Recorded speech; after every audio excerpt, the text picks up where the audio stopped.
এবং আমরা সহ এখন পর্যন্ত যতগুলো রাজনৈতিক দল আজকের এই সভায় অংশ নিয়েছে, প্রধান উপদেষ্টা এবং অন্যান্য উপদেষ্টাদের সাথে তারা পরিষ্কারভাবেই বলেছে 15ই অগস্ট, এই অগস্ট হচ্ছে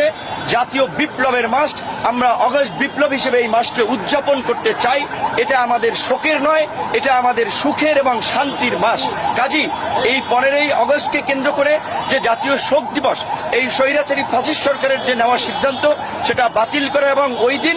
সরকারি যে ছুটি ছিল সেটাও বাতিল করে স্বাভাবিক কার্যক্রম চালু করা এবং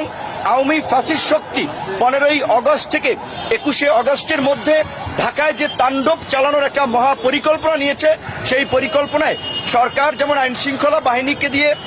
তারা মোকাবেলা করবে, একই সাথে আমরা এই আন্দোলনকারী ছাত্র জনতা নাগরিকদেরকে নিয়ে 2-1 দিনের মধ্যেই জনতার মঞ্চ গঠন করে এই গণহত্যায় জড়িত ঘাতক হাসিনার বিচারের দাবি এবং হাসিনাও তার দোসরদের বিচারের দাবিতে ঢাকা সহ সারা দেশের রাজপথে আমরা অবস্থান নেব। পাশাপাশি আজকে আমরা 14টি বিষয় আমরা প্রস্তাবনা দিয়েছি। দেশের বর্তমান প্রেক্ষাপটে অর্থনৈতিক স্থিতিশীলতা ফিরিয়ে আনতে কোনো ব্যবসায়ীর উপরে আপনার হয়রানি না করা, সবাইকে নিয়ে মতবিনিময়ের মাধ্যমে ব্যবসায়ীদের স্বাভাবিক কার্যক্রমের সুযোগ দেওয়া, 64 জেলা এবং 650